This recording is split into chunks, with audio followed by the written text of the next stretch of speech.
নমস্কাৰ ৰাইজ, আকৌ এবাৰ আহিলোঁ আপোনালোকৰ ওচৰলৈ। যোৱা কিছুদিনত যিবিলাক মই ভিডিঅ' বনাই আছোঁ তেনেকুৱা ধৰণৰ ভিডিঅ' এটা মই আজি আকৌ এবাৰ নিৰ্মাণ কৰি আহিছোঁ। চ' আজি মই ক'ব লগা কথাখিনি অকল ছাত্ৰ ছাত্ৰী বা শিক্ষা বিভাগৰ লগত জড়িত লোকৰ বাবেই নহয়, অকল শিকাৰুৰ বাবেই নহয়। এই কথাখিনি আচলতে মই মোৰ নিজৰ বাস্তৱ জীৱনত যিবোৰ ঘটনা ঘটিছে বা মই মোৰ আজিলৈকে এই 30 বছৰীয়া জীৱন যাত্ৰাত যিখিনি এক্সপিৰিয়েঞ্চ পাইছোঁ তাৰ ওপৰত বেছ কৰি পেলাই কম। তো এই কথাখিনি ব্যক্তি বিশেষে বেলেগ বেলেগো হ'ব পাৰে, সকলো ব্যক্তিৰ ক্ষেত্ৰত হয়তো ইয়াৰ অভিজ্ঞতা বেলেগ বেলেগো হ'ব পাৰে, কিন্তু মই মোৰ নিজৰ জীৱনকালত যিখিনি এক্সপিৰিয়েঞ্চ পালোঁ, যিখিনি মই লাৰ্ণিংছ পাইছোঁ, তাৰ ওপৰত মানে নিৰ্ভৰ কৰিহে মই কথাখিনি আজি শ্বেয়াৰ কৰিম আপোনালোকৰ লগত। আপোনালোকে হেডফোন লগাই ভিডিঅ'টো শেষলৈকে চাব, কাৰণ মই আগতেই কৈ অহাৰ নিচিনাকৈ আকৌ কৈছোঁ যে মোৰ ভিডিঅ'ত চাউণ্ড কোৱালিটি অকণমান কম, বাট ষ্টিল মই এক্সপেক্ট কৰোঁ আগতকৈ হয়তো অলপ ভাল হ'বও পাৰে। তাৰ বাবে মই নিজাববীয়াকৈ এটা চেষ্টা চলাইছোঁ। আৰু যদি আপোনালোকে কথাখিনিৰ সৈতে একমত হয়, ভিডিঅ'টো লাইক কৰিব, ছাবস্ক্ৰাইব কৰিব মোৰ চেনেলটো, শ্বেয়াৰ কৰিব, আৰু কিবা যদি আপোনালোকৰ ছাজেশ্যনছ থাকে বা ডাউট থাকে, বা যদি আপোনালোকে মোৰ লগত কিবা ধৰণৰ ইণ্টাৰেকশ্যন ৰাখিব বিচাৰিছে, আপোনালোকৰ বাবে মোৰ ভিডিঅ'ৰ কমেণ্ট বক্স সদায় খোলা আছে। তাৰোপৰি মোৰ ছ'চিয়েল মিডিয়া হেণ্ডেল, তাৰোপৰি মোৰ হোৱাটছএপ কণ্টেক্ট ইত্যাদিও মই ইয়াত শ্বেয়াৰ কৰিছোঁ, কাৰণ কোনো ক্ষেত্ৰত যদি আপোনালোকে মোৰ লগত যোগাযোগ কৰিব বিচাৰে, যোগাযোগ কৰিব আপোনালোকে পাৰিব। আচ্ছা, যি কি নহওক, এতিয়া আজি মই ক'ব খোজা বিষয়টো হৈছে, যিহেতু মানুহ সামাজিক প্ৰাণী, আমাৰ মানৱ জীৱনত আমি বিভিন্ন স্তৰত বিভিন্ন লোক লগ পাওঁ, বিভিন্ন ধৰণৰ সংগী আমি লগ পাওঁ। এতিয়া কথাটো হ'ল, আজিৰ আলোচ্য বিষয়টো হৈছে সংগী বা বন্ধু। আচলতে কি সংগী মানে কি, বন্ধু মানে কি, লগৰীয়া মানে কি? চাওক, শব্দ কেইবাটাও আছে, কিন্তু এই কেইবাটাও শব্দই প্ৰায় একেধৰণৰ অৰ্থই প্ৰকাশ কৰে। সংগী মানে কি, বন্ধু মানে কি বুলি যদি আমি ভাবোঁ, আমি প্ৰায় সকলোৱে একেধৰণৰ মিনিঙে ইয়াৰ পৰা বুজি পাওঁ, কিন্তু মোৰ দৃষ্টিভংগীৰে যদি চাবলৈ যাওঁ, ইয়াৰ কিছু পাৰ্থক্য আছে। কি কি পাৰ্থক্য আছে সেইখিনি বস্তু মই আজি ইয়াত শ্বেয়াৰ কৰিম।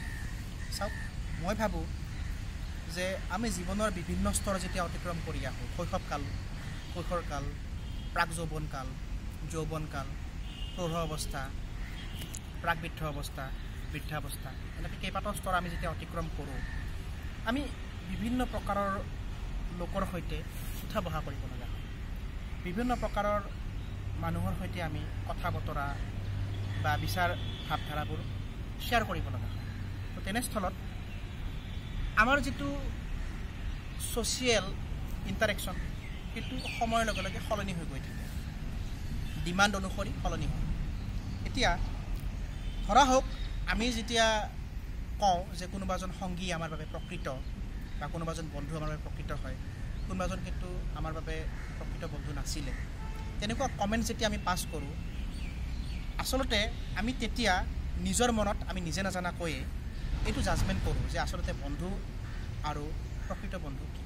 চাওক, মোৰ মতেদি মই ভাবোঁ, মোৰ বিচাৰ ভংগীৰে মই ক'ব বিচাৰোঁ, সংগী হ'ব পাৰে, লগৰীয়া সকলোৱে হ'ব পাৰে, কিন্তু প্ৰকৃত বন্ধু সকলোৱে হ'ব পাৰে।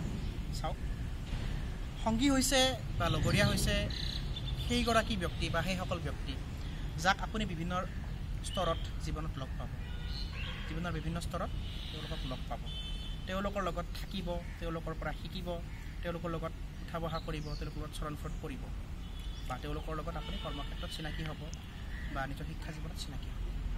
তেওঁলোক হৈছে সংগী বা লগৰীয়া। কিন্তু বন্ধু হৈছে সেইজন যাক আপুনি হয়তো সকলো সময়তে তেওঁৰ লগত নাথাকিবও পাৰে, কিন্তু আপোনাৰ জীৱনৰ সেইটো স্তৰত তেওঁ আপোনাৰ লগত থাকিব যিটো স্তৰত আপুনি অনুভৱ কৰে যে আপোনাক ছাপৰ্টৰ দৰকাৰ আছে, আপোনাক কোনোবাই ছাপৰ্ট দিয়াৰ দৰকাৰ। তেনেকুৱা স্তৰত যেতিয়া আপুনি কাৰোবাৰ অভাৱ অনুভৱ কৰে, আৰু সেই অভাৱ পূৰণ কৰা যিগৰাকী সংগী, তেওঁহে আচলতে বন্ধু। কিয় জানেনে? আমি এটা বস্তু দেখিছোঁ যে যেতিয়া আপুনি সুখী হৈ থাকে, যেতিয়া আপোনাৰ ওচৰত সাফল্য থাকে, তেতিয়া আপোনাৰ সাফল্য আৰু সুখৰ অংশীদাৰ সকলোৱে হ'ব বিচাৰে। কিন্তু তেওঁ কোন, যিয়ে আপোনাৰ সাফল্য বা সুখ আপোনাৰ লগত নথকা অৱস্থাত আপোনাৰ লগত থাকে, তেওঁহে প্ৰকৃত বন্ধু। তাৰোপৰি মোৰ দৃষ্টিভংগীৰে আৰু এষাৰ কথা ক'ব বিচাৰিছোঁ, বন্ধু তেওঁ যিয়ে আপোনাৰ অভাৰঅল ডেভেলপমেণ্ট বিচাৰে, আপোনাৰ ভাল হোৱাটো বিচাৰে। আপোনাৰ ভাল হোৱাটো মানে এইটো নহয় যে আপুনি যি কাম কৰিছে সেই কামটোতে আপোনাক সহযোগ কৰিব। হয়তো আপুনি কিবা এটা ভুল কাম কৰিছে, সেই ভুল কামটোত আপোনাক অসহযোগ কৰিছে, এইকাৰণে কৰিছে কাৰণ আপুনি ভুল পথত গৈ আছে, আপোনাক শুধৰণি কৰিব বিচাৰিছে। তেনেকুৱা মেণ্টেলিটিৰ যিসকল লোক আমি লগ পাওঁ তেওঁলোকে আচলতে প্ৰকৃত বন্ধু বুলি মই ভাবোঁ। কিয় জানে? কাৰণ আপোনাৰ ভুলটোত যদি আপোনাৰ সংগী হয় নহয়, তেতিয়াহ'লে আপুনি ভুল পথত যাবলৈ এটা খোজ আকৌ আগুৱাইহে যাব। কিন্তু ভুল পথত থকা অৱস্থাত যিগৰাকী ব্যক্তিয়ে আপোনাক শুদ্ধ পথলৈ আনিব চেষ্টা কৰিব আৰু আপোনাৰ ভুলটোক ভুল হিচাপে বুজাই দি আপোনাক ইমপ্ৰুভ কৰিব চেষ্টা কৰিব, তেওঁহে প্ৰকৃত বন্ধু। গতিকে মৰমৰ ভিউৱাৰ্ছসকল, মোৰ শ্ৰদ্ধাৰ ভিউৱাৰ্ছসকল, সকলোকে মই আবেদন জনাওঁ জীৱনত এগৰাকী প্ৰকৃত বন্ধু বিচাৰি ওলাওক আৰু তেওঁৰ লগতহে আপুনি জীৱনৰ কঠিন চেলেঞ্জসমূহ, নিজৰ জীৱনৰ টাৰ্গেটসমূহ বা আপুনি জীৱনত কি কৰিব বিচাৰে, কেনেদৰে কৰিব বিচাৰে এইবোৰ শ্বেয়াৰ কৰিব। কিয় জানেনে? আমি যদি সকলোৰে লগত সকলো বস্তু শ্বেয়াৰ কৰোঁ নহয়, প্ৰত্যেকে নিজৰ দৃষ্টিভংগীৰে তাৰ উত্তৰ দিব। অৰ্থাৎ লগৰীয়াসকলে বা সংগীসকলে নিজৰ দৃষ্টিভংগীটো ক'ব, কিন্তু বন্ধু এজনে নিজৰ দৃষ্টিভংগীটো কোৱাৰ লগতে সেই দৃষ্টিভংগীটোৰে আপুনি ভাল ৰাস্তাত আগবাঢ়ি যাব বুলি আপোনাক গেৰাণ্টি দিব পাৰে। সেইকাৰণে মই কৈছোঁ এগৰাকী ভাল বন্ধু বাছনি কৰাটো খুবেই জৰুৰী। গতিকে আজি মোৰ দৃষ্টিভংগীৰে বন্ধুত্ব কি বা বন্ধুত্বৰ সংজ্ঞাটো মই কি ধৰণে উপলব্ধি কৰিছোঁ তাক শ্বেয়াৰ কৰিলোঁ। মই ভাবোঁ এই ভিডিঅ'টোৱে আমাৰ ইউথ, আমাৰ আগবাঢ়ি অহা চামক হয়তো দুটা কথা হ'লেও জনাব পাৰিব। কিয়নো মই ভাবোঁ যে মোৰ দৃষ্টিভংগীটো সম্পূৰ্ণৰূপে ভুল নহয়, হয়তো আংশিকভাৱে ভুলো হ'ব পাৰে, কাৰণ মই জানো যে নবডি ইজ পাৰফেক্ট, হয়তো মোৰ চিন্তাধাৰা কিছু পৰিমাণে ভুলো হ'ব পাৰে, কিন্তু মই যিখিনি অনুভৱ কৰিছোঁ এই অনুভৱখিনিৰ লগত আপোনালোকৰ হয়তো কিছু চাম একমত হ'ব।